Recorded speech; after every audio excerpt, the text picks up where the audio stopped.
Mr. Wang, I'd like to begin by asking you to respond a bit to some of what Mr. Kitchen's laid out in terms of our advantages and disadvantages relative to China in the AI race. How do you see those advantages, the relative advantages and disadvantages? So I certainly agree that America is the place of choice for the most talented AI scientists in the world. So we certainly continue to have an advantage there. And the evidence is clear. If you look at ChatGPT, GPT-3, GPT-4, as well as the transformer model that underpins it, all of those were invented in the United States. When it comes to data, I actually also agree that we have a potential very powerful advantage here, specifically when it pertains to military implementations. So in America, we have the largest fleet of military hardware in the world. This fleet generates 22 terabytes of data every day. And so if we can properly set up and instrument this data that's being generated into pools of AI-ready data sets, then we can create a pretty insurmountable data advantage when it comes to military use of artificial intelligence. Now, I think this is something. Is there an area where, because of our privacy protections, which is something we shouldn't change in our country, where we might be an inherent disadvantage with China? So I actually look at our democratic values as an advantage when it comes to artificial intelligence. If you zoom in on the realm of large language models, this is an area where in the United States we've clearly raced ahead and we've invented much of the technologies. And if you compare that to the current, what we know of how China views this technology, they are likely going to squash a lot of the technology because it's impossible to censor. Anyone can use ChatGPT and notice that ChatGPT can say all sorts of different things. In the United States, we have protection of free speech, and so we will continue innovating when it comes to large language models. In China, they view that as a risk to their socialist values. They recently came out with regulations that say that their AI technology has to adhere to socialist values. And so, yeah, it's very interesting. And right now, the models that are used by consumers and are present in the private sector are trained on essentially no military data.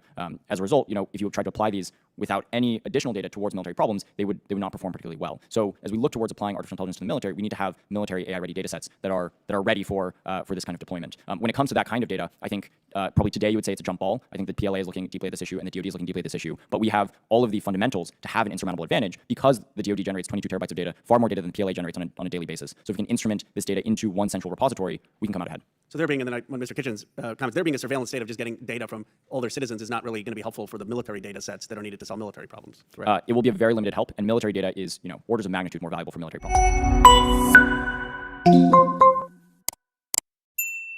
Mr. Alex Wang is the CEO of Scale AI, and I don't know, you might be the most successful MIT dropout of all time at this point, but there's actually probably a unique subset of people that qualify there.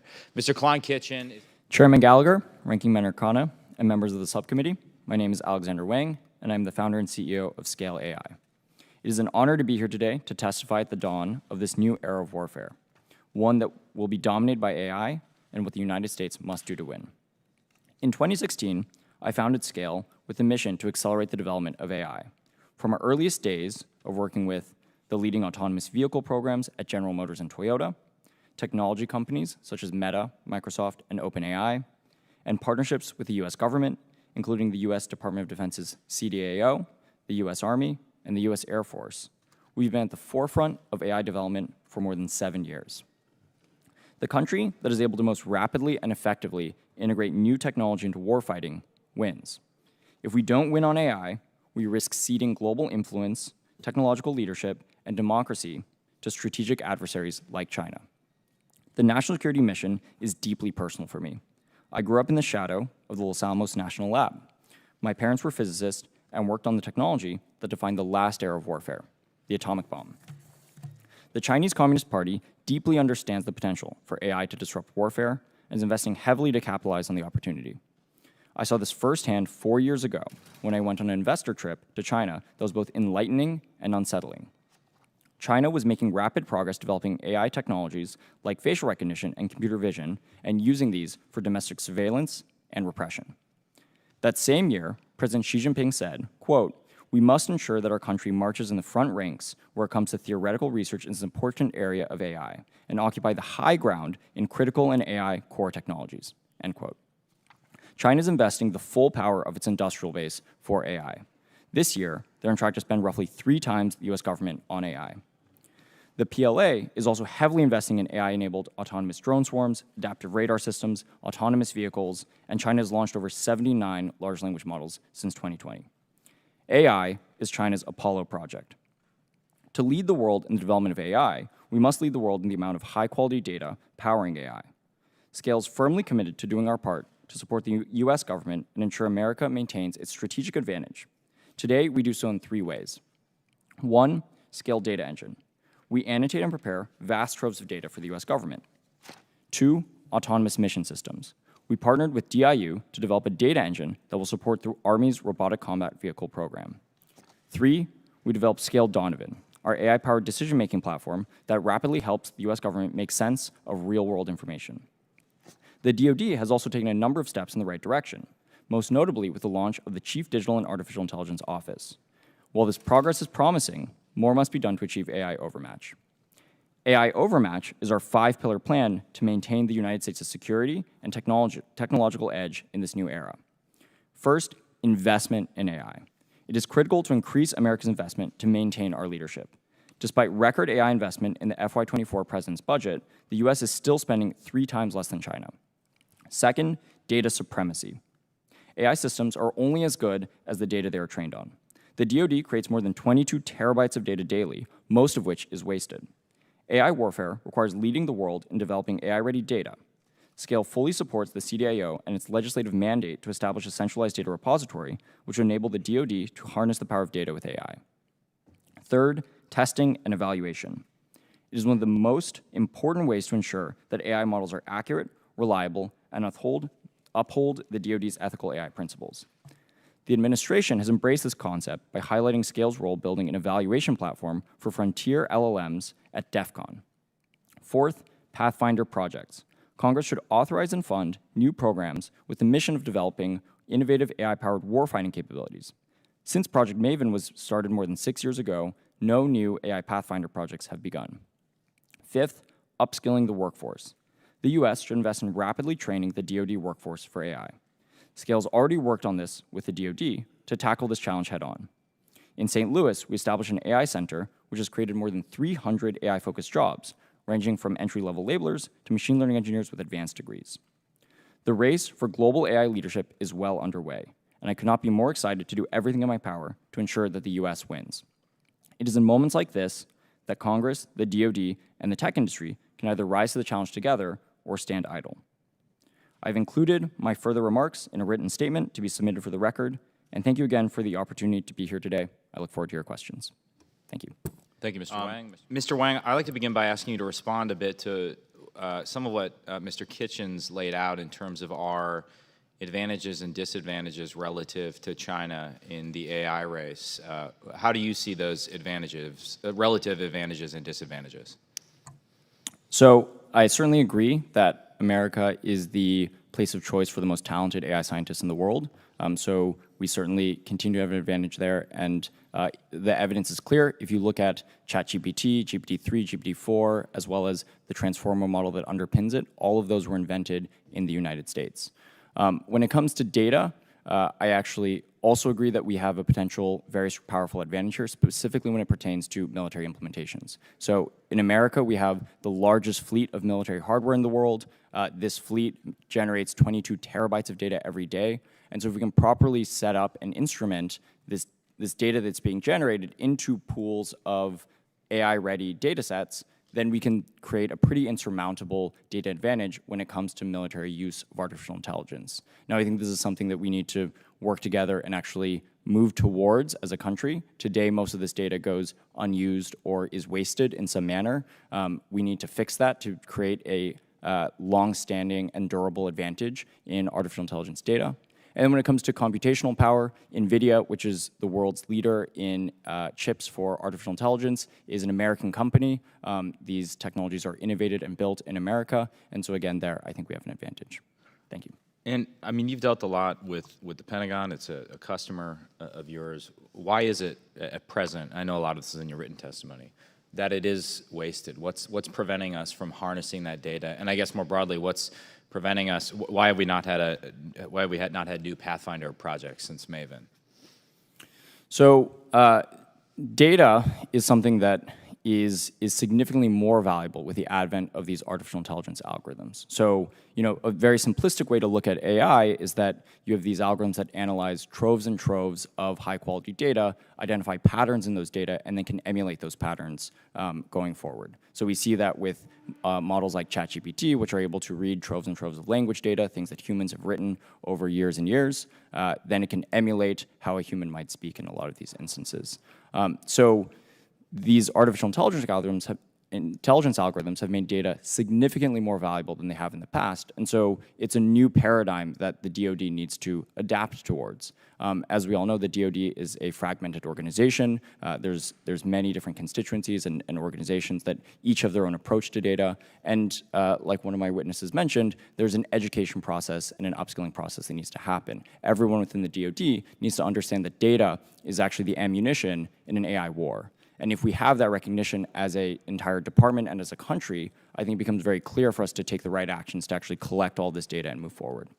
It sounds as though you're suggesting that with the right leadership and organization, DoD could actually be a leader in this space. I wonder if it could also be a leader in terms of the guardrails that a lot of our constituents are asking us about, right? I think your average American understands we need to win this competition, but is concerned about, uncontrolled AI, and everyone's seen Terminator, et cetera, et cetera.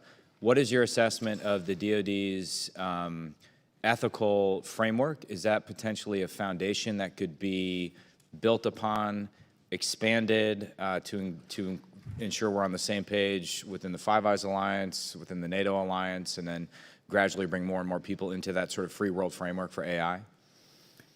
I definitely agree. I think it's really critical that the United States takes the lead on this topic, particularly as it pertains to ensuring that artificial intelligence is used in accordance with our values and our principles. The DoD has established ethical AI principles, which I believe are great, and those principles are ones that we should continue to adhere. And I think now it comes down to implementation. How are we going to actually make sure that these principles are followed? That's where I think a test and evaluation regime is incredibly important and critical to the increased deployment of these AI systems. As the DoD looks to apply AI to every function within its operation, everywhere from warfighting to back office functions and logistics, we need to have proper test and evaluation mechanisms that ensure that every instance of artificial intelligence deployed follows our ethical AI principles. So I think we need to set up the framework by which we can ensure all this deployment follows those principles and really lead the world in terms of thinking on how AI can be used in accordance with democratic principles. I have questions for the other witnesses. Familiar, though, on the military side. Can you follow up on that? Yeah, I think there have been immense strides in building fast procurement methods for the Department of Defense. Notably, the CDAO, the Chief Digital and AI Office, has set up a trade wins program, which is one of the fastest procurement methods for new technologies, new and innovative technologies in the DoD. DIU, as an organization, has also been actively partnering with many innovative tech companies in bringing their technologies into the DoD. And so there are current programs that I think we can double down on. Both of these instances that I mentioned at the CDAO and at DIU are working, and I think what we need to look towards in the next era of AI is doubling down on some of these fast procurement methods and ensure that we continue innovating quickly. Is that something that you could follow up with the committee and provide that kind of information? How it could be tailored or double down, as you said, more efficiently? Something we could exchange with the military. Of course. Great. Thank you. Then, just an overview. I think Mr. Wang might be the proper person, but the others can comment in the 2 minutes I have left. Mr. Wang mentioned that we have a data advantage in the U.S., but we're not capturing all that data. But I think inherently in our democracy with privacy right protections, we're at a disadvantage in terms of how Chinese operate themselves. And it can't just be broken down into information, military and otherwise. All that information is valuable that they gathered. Is there an area where, because of our privacy protections, which is something we shouldn't change in our country, where we might be in an inherent disadvantage with China? So I actually look at our democratic values as an advantage when it comes to artificial intelligence. If you zoom in on the realm of large language models, this is an area where in the United States we've clearly raced ahead and we've invented much of the technologies. And if you compare that to the current, what we know of how China views this technology, they are likely going to squash a lot of the technology because it's impossible to censor. Anyone can use ChatGPT and notice that, ChatGPT can say all sorts of different things. In the United States, we have protection of free speech, and so we will continue innovating when it comes to large language models. In China, they view that as a risk to their socialist values. They recently came out with regulations that say that their AI technology has to adhere to socialist values, and so It's interesting. yeah, it's very interesting. Great And point, and I'm glad I asked that question, and I never looked at that aspect of the answer. Lastly, With that said, also, Mr. Wang, you made an interesting statement about investing in AI and how China's got 3 times more investment in their AI. Of course, the one thing we do have a huge advantage is we have a lot of private people that are investing in AI now, and China doesn't have that. They don't have the capacity to outperform our private industry because they don't have a private industry. How do we compare when we combine our synergistic efforts between government and private industry with China as far as, and you mentioned, Mr. Kitchen, in that effect that we allow this freedom of flow and it's not controlled, so it does have the potential to outpace as long as we put the right guardrails on it when we're talking about our competition with China? Certainly, if you factor in the amount of private sector investment into AI in the United States, that is an incredible sum. You know, large technology companies, the venture capital industry, and now the sort of global enterprise is investing billions and billions of dollars into AI. And so if you tally all that up, it's an incredible investment into artificial intelligence in the United States. That being said, I don't think we should rest easy on that because military implementations of AI are going to be incredibly important. We need to ensure that in this next phase that the U.S. is both economically dominant, but also has military leadership as well when it comes to artificial intelligence. And so, you know, we need to consider what the overall investment into military implementations looks like, and that's where there's a large disparity. That's where China's investing 3x more, and if you compare as a percentage of their overall military investment, the PLA is spending somewhere between 1% to 2% of their overall budget into artificial intelligence, whereas the DoD is spending somewhere between 0.1% and 0.2% of our budget into AI.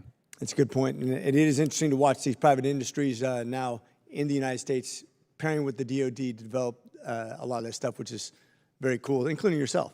I will say, since I'm out of time, is just that we shouldn't sleep on Iran and Russia, who obviously want to be players. They've used technology in the past to disrupt other countries, and they, of course, love misinformation. So this is something we need to be aware of. So thank you. With that, Mr. Khan is recognized for 5 minutes. Thank you, Mr. Chairman. Mr. Kitchen, I thought it was interesting that you said that the advantage that China may have because of data is diminishing because things like ChatGPT are based on the entire universe of the internet, which has both good and bad data in it. And then, Mr. Wang, you said that DoD is really relying on sort of tagged, annotated data. I guess I'm trying to understand what is the best data that is needed for AI to be effective in military applications. And does China have an advantage on that kind of data or not? And I'd love both of your answers on that. So both data are important. Both sort of open source data that is accessible on the internet. That's a key data source for large language models like ChatGPT, as well as high quality annotated data sets. ChatGPT and its precursor InstructGPT were trained on large quantities of high quality expert generated data, and it's an important data source to ensure that these systems are more trustworthy, truthful, responsible, et cetera. So both matter, but when we look towards, again, military implementations of AI, the key is what is the military data that these models are trained on. Right now, the models that are used by consumers and are present in the private sector are trained on essentially no military data. As a result, you know, if you try to apply these without any additional data towards military problems, they would not perform particularly well. So as we look towards applying artificial intelligence to the military, we need to have military AI-ready data sets that are ready for this kind of deployment. When it comes to that kind of data, I think probably today you would say it's a jump ball. I think that PLA is looking deeply at this issue and the DoD is looking deeply at this issue, but we have all of the fundamentals to have an insurmountable advantage because the DoD generates 22 terabytes of data, far more data than the PLA generates on a daily basis. So if we can instrument this data into one central repository, we can come out ahead. So there being, and then when Mr. Kitchen's comments, there being a surveillance state of just getting data from all their citizens is not really going to be helpful for the military data sets that are needed to solve military problems, correct? It will be a very limited help, and military data is, orders of magnitude more valuable for military problem sets. Mr. Wang, thank you for bringing into sharp relief the extent to which we have to think about all of these weapon systems that we have in contested environments as data collections platforms, almost primarily when it comes to integration with AI. And I took great interest in your call to the committee that, we not waste that exquisite data that is being collected. What advice would you have for the committee about shaping some sort of access or utilization regime for the data that we are currently wasting? I think this is one of the most important things that we can do to set up America for decades and decades of leadership in military use of AI. Right now, a lot of this data goes onto hard drives, and what ends up happening are the hard drives are either overwritten with new information, so the old data gets deleted effectively and lost, or these hard drives go into sort of closets or places where they never see the light of day. So first is instrumenting the data to sort of flow into one central data repository. The CDAO has a legislative mandate to do so and set up a central data repository for the DoD. So I think that's of critical importance. And then this is a whole of DoD issue. Every service, every group, every program needs to be thinking about how can they all of the data that their programs are collecting and that are being generated within their purview, how can they ensure that all of these data flow through into one central data repository and then are prepared and tagged and labeled for AI-ready use down the line? And it would seem as though, under the normal construct of a mission set, someone might reasonably be stovepiped away from the broader utilization of some of that data. So it almost seems like something that is an appendage to a mission set. Very hard to weave it in because as you're collecting data in contested environments, it could be for all kind of reasons and all kind of help. I wonder aloud, what will be commoditized first? The processing capability on some of these platforms or the data itself? Well, I think you're right that this is, data is a new asset for this new regime of AI warfare. Data truly is the ammunition that will power, our future efforts in the military. So, it is a new paradigm to think about data as a key and central resource versus, as you mentioned, an appendage that is sort of doesn't feel particularly critical to the future operation of our programs. Yeah, we do all kind of domestic policy, military policy around who can access rare earth minerals, who can access various forms of energy, and I wonder if in the future a nation state's access to exquisite data sets that have been properly stored and collected are viewed just as precious. I also wanted to reflect on the smartest hour I ever spent, and it was listening to Elon Musk with our chair and ranking member discuss some of these issues, and I would encourage anyone watching this who has an interest in the issue. Hard to find a conversation on the internet with a higher average IQ across the board than that one. But what Mr. Musk presented as an argument was that China understands that AI control of governance is equally a threat to them and to the United States. And so Mr. Musk's argument was, we really are ideal partners with China because we share a common goal to not have the AI robots ultimately take over our governance. And our chairman offered, I think, a pretty strident critique of that perspective, saying that while we view China as typically thinking long-term, in the short term, they're more team communistic genocide than they are team humanity. So I was just wondering if, because you had so much in your written testimony about your time in China and how that shaped your perspective on the ethics of all this, do you think China sees an overlap of interests with the United States on this, or do they see us as explicitly an arm's length competitor? I think it would be stretched to say we're on the same team on this issue. I think that if you look at the last generation of AI, computer vision technology, the way that China approached it was utilizing it, building an industrial base that was government funded to immediately build advanced facial recognition technology for the suppression of their population and the suppression of Uyghurs, ultimately sort of tightening the grip of their totalitarian regime. I expect them to use modern AI technologies in the same way to the degree that they can, and that seems to be the immediate priority of the Chinese Communist Party when it comes to implementations of AI. So we'll count you on Team Gallagher, not Team Elon on that. And just a question for the record, I would love to know everyone's perspective on what the most important alliances the United States is involved in when it comes to these AI regimes. You know, is it AUKUS? Is it Five Eyes? Does NATO have a role to play in some of the ethics around this? So I'd love to submit that. Well, I'll break the second commandment, which there's a corollary. If you say something nice about me or the ranking member, you get more time. I just quickly, what is the answer to Mr. Gates' question? That's an interesting question. I think they're all important. I would probably start with Five Eyes, given the strength of our partnerships within that group. But you know, as we look towards artificial intelligence as a global technology that will shape much of the future of the world, I think we need to form as many key partnerships as possible to ensure that, particularly the governance of this technology, both for certainly for military use, for use in intelligence, and for use sort of in commercial purposes, are adhering to the democratic values that we have as a country. Quickly, Mr.